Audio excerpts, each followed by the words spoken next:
All right, hey everybody, welcome to Backyard Golf Lessons. Today we're working on bunker shots. The reason people are digging into the ground is so they can get a nice, stable base. If you're thinking about the golf swing, usually you're kind of pivoting onto your right side, pivoting onto your left side.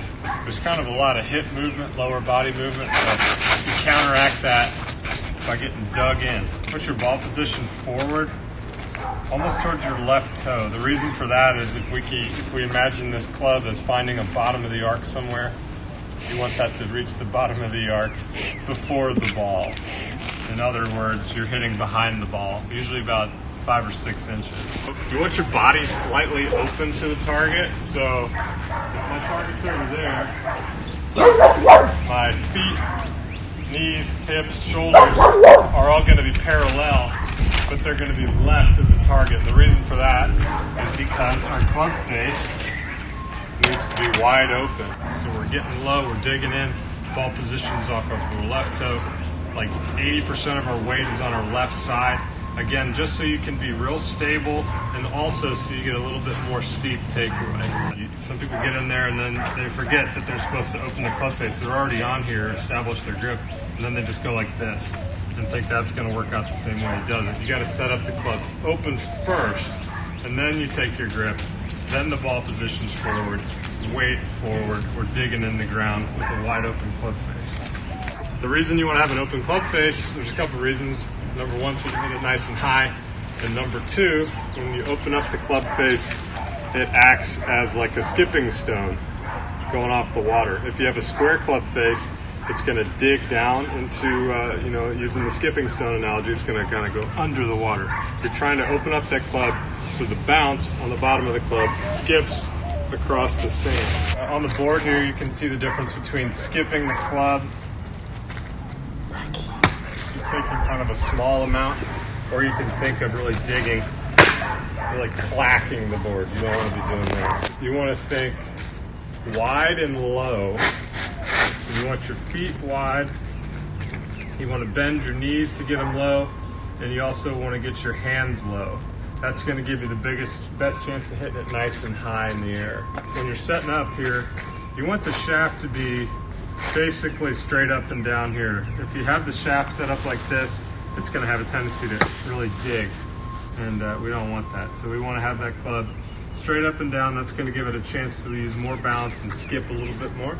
We're not hitting the ball, we're actually hitting the sand behind the ball. So a lot of energy is lost in the ground.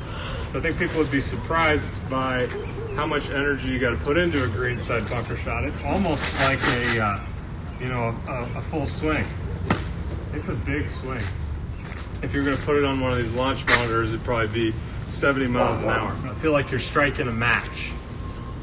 So at the bottom of the swing, you want to feel like you got a lot of speed at the bottom. Striking a match is a good way to think about being aggressive through the head. The speed of the club head ultimately is what dictates how far the ball goes. You want the same technique and everything, but if you have a real slow club head, it's going to go pretty short. But with the same amount of backswing, with a little bit more speed, it's going to go a little further, and you can work your way up again almost to a full swing here.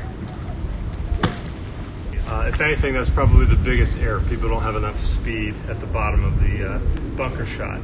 Sand is kind of like your proxy for your energy. The club face is not moving the golf ball, the sand is moving the golf ball. So it's important to remember you're losing a lot of energy in the sand, so keep up the speed and keep the club face open.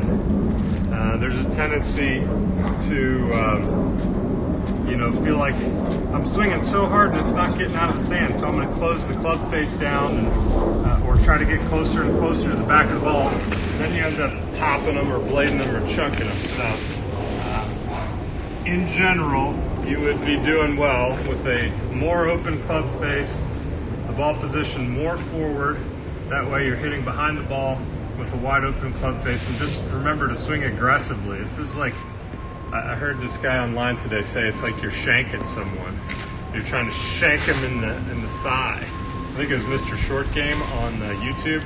But a good way to think about the speed at the bottom of the swing is to feel like you're getting here and then shanking somebody behind you. So at the bottom of the swing, you kind of want to, like, you're fighting for your life here. This shank needs to matter. And we got our first one over the fence. Hey-o. So don't close the club face to try to hit it further. Just swing harder with an open club face. If you close that club face down, you're going to dig and you're going to chunk them. They won't get out of the bunker. You can swing harder and harder and harder, and it's just going to chunk harder and harder and harder. So you got to get that thing open, let it skip, and swing hard. Seve, obviously great bunker player. The way he described his feel was at the top of the club face. He wants the club face open, and he wants to feel the butt of the club in front of him, in between the ball and his trail foot at the top of the swing. At impact, the club is straight up and down with an open club face. And then he specifies through the hit, you want to feel the right hand do this maneuver. Get a little closer there. On the right hand, we're going to go this way instead of that way. The reason you go up to the top here, open club face, down at the ground, and then you want to release this way is because, see where the grooves are on the club face? Grooves are up at the sky, so you could have like a teacup on that club face at this point. What most people get wrong is it's a little subtle thing in the release. With the right hand, most people go like this. They go so that club face is down at the ground. So we're getting up to the top, down at impact, but then you got to train your right hand to go like that as opposed to that. That one small little thing would help people out tremendously. Ricky Fowler talks about on higher shots. It's not just Ricky Fowler, but he had a video that he talks about it. Another way you can hit it extra high is to add a little bit of toe roll on the backswing. So I feel like you set up open and all that, but then on the backswing you feel that toe kind of roll open even more, and then you can add that little right hand flip that we talked about. So we're toe roll and open and then flip it. So to see that club face is sky high. Like the club face is open throughout the entire swing. You never want to feel like it rolls closed. So if you can keep it open, you can hit it nice and high. If you got really, really fluffy sand, there's a compensation that you can make the same way that you can compensate if you got really, really firm sand. So let's say we've got a mountain of sand here. This would kind of be an example of like a fluffy lie.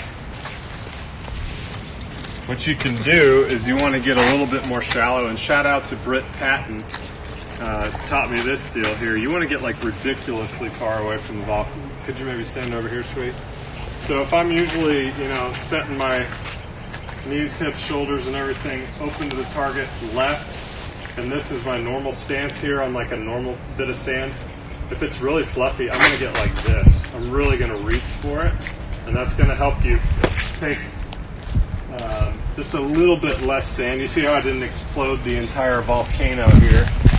So let's see if I can recreate the volcano, and if I stand closer to the ball this time, I should just destroy the whole thing. Okay, see how all the sand is gone? So I was a little bit closer, and so it's a little steeper. So the opposite would be the case if you're on a lie like this, a really hard packed lie.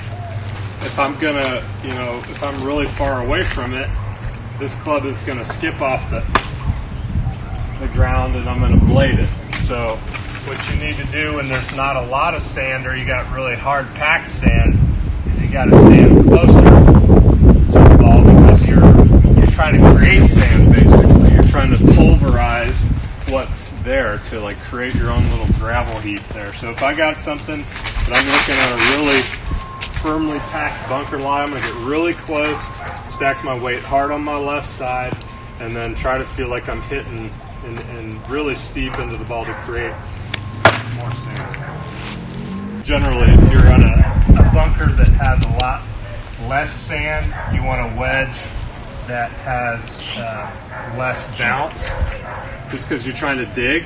But most of these wedges now are set up where you can. They've got multiple bounces on them too, so you can get what you need to get done with most modern wedges. You don't need to really worry about what grind that you've got going on unless you're, a PGA Tour player. Which, if you are, welcome to the channel. One of the drills that I think is helpful for bunker shots, just kind of to get the feel of things, is to put some sand on the club face, like such.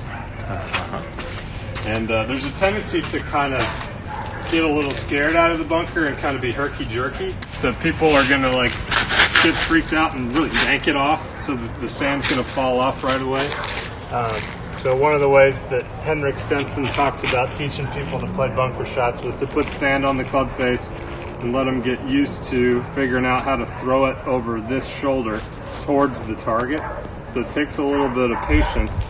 So you get to the top of the swing, you feel like you've thrown the sand, and then you can come down and hit. But yeah, what you can do in a bunker is get a 2x4, submerge it in the sand, just like dig a big trench, and then people get used to hitting off of the board. And what it does is it teaches you what it feels like for the club to pass through the sand, kind of shallow. So what I would do is I would have people just go down the board. People that really struggle out of the bunker, this is teaching them to keep the speed up, and the whole time I'm telling them, listen for the thump. Try to thump the sand. Most people think that you got to hit 2 inches behind the ball. It's really more like 6 or 7, especially with a wide open club face, because you got to give that club, when it's wide and shallow, you got to give it room to come on a descending angle and still get under the ball. So it's got to happen well before the ball. All right, we got our blue line on the board. Let's see how far behind we hit on a normal bunker shot. We're getting low. Hard left. Up, back. Release. A little flippy dippy. Okay, so my sand started here. My blue line was here. This is about where the ball was. So what's that, about 5 inches? 4 or 5 inches, yeah. Okay, I'd say that'd be pretty stock. The problem with getting too close to the ball, if you're afraid to swing hard at it, again, the key to a good bunker shot is to be savage, swing hard. So people get timid and they think that, oh God, if I swing hard, I'm going to send it rocketing over the green. So instead of hitting far behind the ball and swinging hard, I'm going to try to move the ball position back, and I'm going to hit right behind the ball, and that way I don't have to swing as hard. So hopefully I'll get lucky and blade it like that into the lip, So bunker shots, I love that idea of you're shanking somebody over here, get to the top, go that way hard. That way you'll have enough speed. You can hear that thump at the bottom of the swing. Try out the 2x4 drill either in your backyard bunker or in your neighborhood bunker once golf courses open back up.